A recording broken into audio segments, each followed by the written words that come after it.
Assalamu alaikum wa rahmatullah. Welcome here. This is your host Muawiyah Tucker, and we are continuing on our explanation of 40 hadith of Imam An-Nawawi. And this is the fourth hadith dealing with the topic of Allah's pre-decree.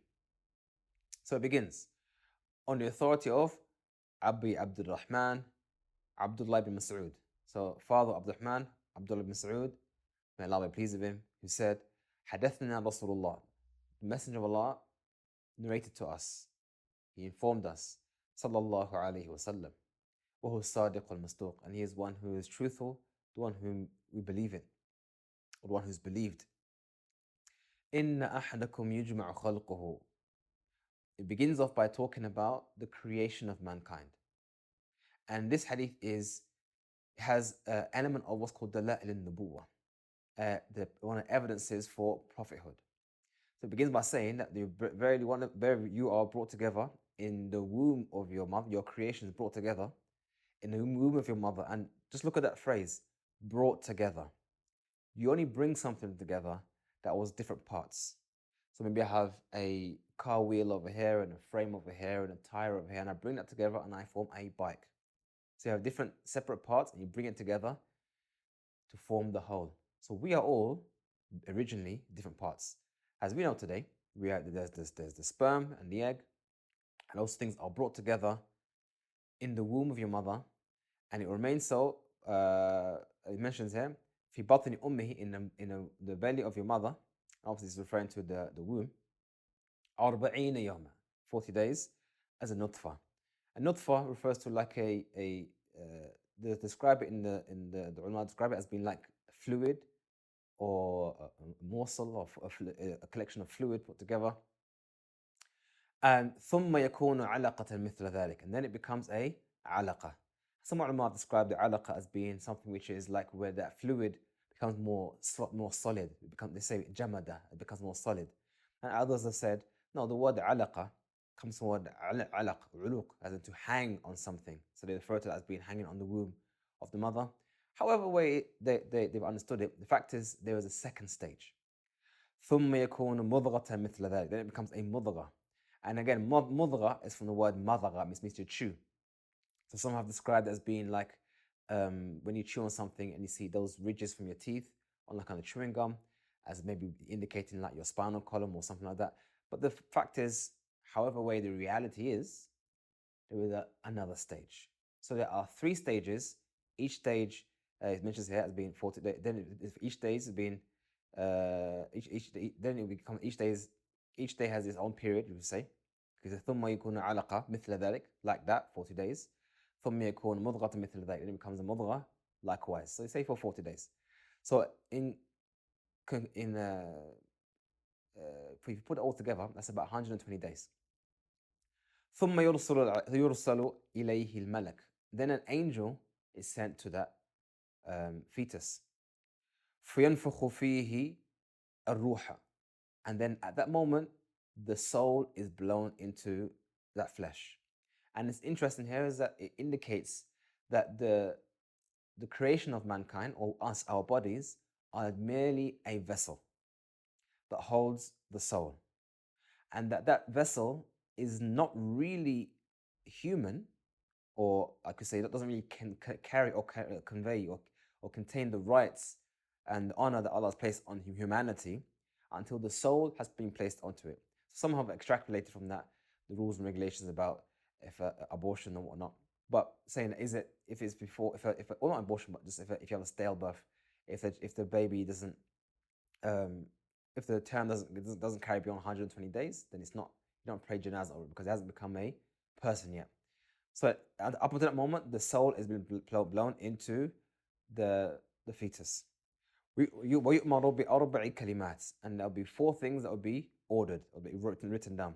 And this is an interesting thing about the creation of Allah, that although Allah is fully aware of all things that happen, that doesn't mean that Allah doesn't record or hasn't entasked different elements of creation to record that information, because that information, that record, will be used against us or for us on a day of judgment. Everything will be recorded. بِكَتْبِ رِزْقِهِ, and what will be recorded is his provision. How will he receive his provision? وَأَجَلِهِ, and his end? When will his end, his final end be? وعمله, and his actions. وشقي أو سعيد, and whether he will be a happy individual or a wretched one. فوالله الذي لا إله غيره. So by Allah, by the one who there's no one worthy worship but him, إن أحدكم ليعمل بعمل أهل الجنة. Verily, one of you will do the actions of the people of paradise. حتى ما يكون بينه وبينها إلا ذراع. Up until it is as if he will be the distance between him and paradise will only be but an arm's length, a ذراع, from the elbow to the hand, arm's length. فيسبق عليه الكتاب, but what has been written will overcome him. ويعمل بعمل أهل النار فيدخلها, and then he ends up acting or doing actions of people of hellfire until he enters into hellfire. وإن أحدكم ليعمل بعمل أهل النار, and verily some of you will be doing the actions of the people of hellfire. حتى ما يكون بينه وبينها إلا ذراع, up until the distance between him and hellfire will only be but a handspan. It is almost in there. فيسبق عليه الكتاب, but what has been written overcomes him. فيعمل بعمل أهل الجنة فيدخلها, and does the action of people of paradise, and therefore he enters into paradise. So in here we have many benefits to take from this hadith, many benefits. But we haven't got much time to go into detail because you can say a lot about this hadith. But let's focus on some of the key features about this hadith. From those is the overall idea of pre-decree, Allah's qadr. That Allah is fully aware of what happens and decrees and has pre-decreed everyone's end and everyone's actions. And this is from Allah's knowledge and will. Now, some parts of qadr, or you could say the concept of qadr or pre-decree, is a bit of a challenging one. And people have struggled with the idea of qadr from the beginning of time, you could say. But there are elements of the belief of qadr which is easy to understand, and then there are elements whereby we acknowledge that we can't understand. So let's deal with the part that we can understand. The part of qadr that we can understand is the fact that it is true. Let me explain. What does qadr mean? It means that Allah's knowledge is so complete that everything in creation from the beginning to the end is already known to him. And there's nothing in creation that will be a surprise to him. And to suggest that there is something that Allah does not know would indicate Allah's ignorance of something. So ignorance is a deficiency, and Allah is free from any deficiency. So knowledge of Allah's creation is you could say an obvious thing. How can the creator of the heavens and the earth, the one who has the ability to do all things in creation, be unaware of creation? The implications of that are profound. That would mean that it's possible for the Messenger of Allah وسلم, to be sent to mankind, but not fulfill his promise, or not fulfill the task, because at the end of the day, Allah doesn't know. If you don't believe that Allah has knowledge of the future, then essentially Allah is quote unquote hoping that the message will be fulfilled, and that Allah is hoping that the Quran will be preserved, and all the things of the signs of their judgment that Allah is essentially guessing that it will happen and is not sure about what will happen. This is the implication of saying that Allah does not know the future. But the fact that Allah has told us and informed us of things in the future, the fact Allah has told us that He told the Anbiya before, He informed all the prophets before that there will come a person, the final prophet, and even described how he'll deliver his message. There are even verses of the Bible which describes the Prophet Muhammad as speaking from that he won't speak of his own will, but speak by the will of God. So these things indicates that Allah has knowledge of the future. So the understanding that Allah has knowledge of the future is obvious and it makes sense. Of course, Allah knows all things. However, the question is, if Allah knows all things, knows the future, then do I have free will? This is where the challenge comes with the belief in qadr. And this is, you could say, at some level, not totally, because some may say, well, I get it still. But at some level, some may say, but that's still a challenge for me to understand. And this is where we come to the hadith of Messenger of Allah, where he says, when qadr is mentioned, remain silent. Meaning, It's something that goes beyond what a person can normally understand how it functions or how it works. And this comes down to, if you look in terms of the belief in the belief in Allah's names and attributes. As Ahl Sunnah, we believe in Allah's names and we believe in Allah's attributes. How Allah described Himself, we acknowledge it and believe it. And what we don't do is ask how, because we can't understand the how. We have no knowledge of Allah's essence to understand the how it happened in the first place. As even Isa says, "تَعْلَمُ مَا فِي نَفْسِي وَلَا أَعْلَمُ مَا فِي نَفْسِكَ." You know what's inside myself, and I don't know what's inside yourself. So we have no knowledge, not even Isa has knowledge of the how when it comes to the creator of the heavens and the earth. We only know that it actually happens. And to suggest that Allah does not know the future will be to suggest that Allah's ability is deficient, that He set creation in motion, hoping that it would go a certain way. That's ridiculous. And even people say, okay, look, what about science? Because scientists say that the world is non-deterministic. And let me explain what that means. In science, there's something called determinism, which is basically what we said, that everything is pre-decreed. I.e., in science, it is suggested that if you knew all the variables, for example, you could say if I throw a ball, the trajectory, the direction, the speed, the power, the force, the wind, if I knew all the variables, I could know exactly where it's going to end up. And if it's possible to have knowledge of all the variables, then therefore the future is deterministic, i.e., we know exactly where it's going to go. And this is where we could say that Allah's knowledge exactly does encompass everything. And Allah does know exactly where everything is going to go. But then we have the other camp, other theory, which is the non-deterministic theory, which kind of stems, you could say, is aided by the Heisenberg's uncertainty principle. And this is based on the observation science that when you look at the things on an atomic level, things tend to be probabilistic, not deterministic. As in, it's not possible to know where something is and its direction. You can either know its direction, but not where it is, or know where it is and not its direction. Something like that. But what's important not to get into the nitty-gritties of which camp is correct or not correct, because as Muslims, we believe in determinism, meaning that Allah has decreed what's going to happen and Allah knows exactly what's going to happen. But from our perspective, we don't know. And this is where we kind of reconcile the idea of free will and pre-decree. Just because Allah knows the future, that doesn't take away from you your free will. So let me give an example of what would take away your free will. If I came to you and I said to you, in the next 5 minutes, you're going to stand up and walk out that door and catch a taxi.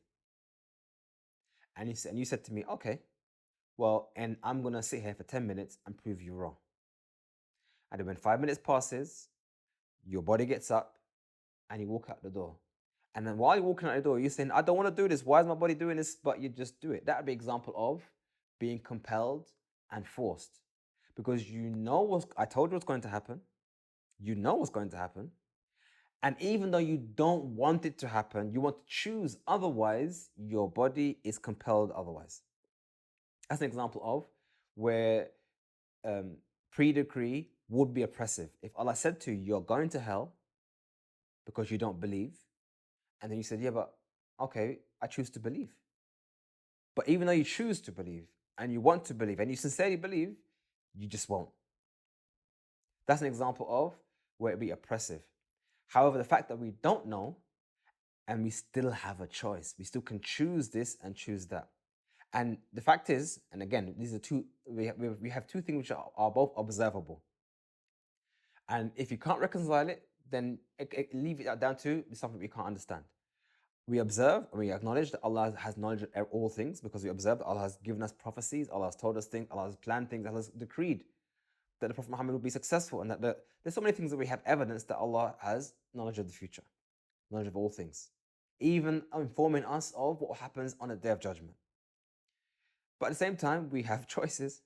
I can choose to sit here and talk about this hadith, and I can choose to turn the camera off and do something else. We choose what we choose to do.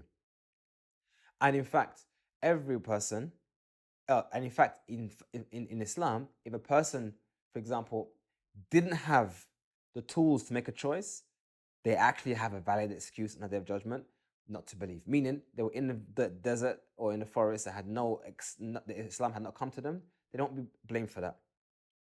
So back to the point is that we won't be punished unless we were given a choice. And when we were given a choice, once we've made that decision, then we'll be judged based on those actions. So both of those things are correct. And both of those things are not in conflict with each other because they are realities. But as for the issue of determinism and non-determinism, then first and foremost, I would say that even in the scientific community, not all scientists even agree. Some scientists say, actually, no, I disagree with non-determinism. Even Einstein didn't agree with Heisenberg's uncertainty principle, and as he described it, spooky actions from afar when he referred to entanglement and so other things. Let's not go into that. But the fact is, even in the scientific community, we have models which give us predictive ability. We can use it to calculate and predict certain outcomes, but it doesn't mean, listen carefully, that these scientific models are actual realities. They are just a framework whereby we can use calculations and predict the future, but it doesn't mean that it is the future. A bit like trading. People trade stocks and whatnot. They have a framework whereby they make decisions based on that, but doesn't mean that that's exactly what's going to go or what's going to happen. I mean, that's probably a bit of a loose example, actually, but that is what it is. So, what we need to understand or take from this hadith is that Allah has decreed that there is that when Allah has created the vessel of the human being, the body of the human being, the creation of a human being, that doesn't become a person until the soul is blown into it. At that moment, the angels write down the provision, the actions, the way their life would be, the way that person's life would act out and their end. And a person throughout their life, they may go left, they may go right, may go close to paradise, may go close to hellfire, but the end results won't be any different than what Allah has decreed. So the question is, as some ulama say, what does that mean? A person does the action of people of paradise until they are close to it but don't enter it, and likewise the opposite. Some ulama have explained that this is based on the adhahir, based on the apparent.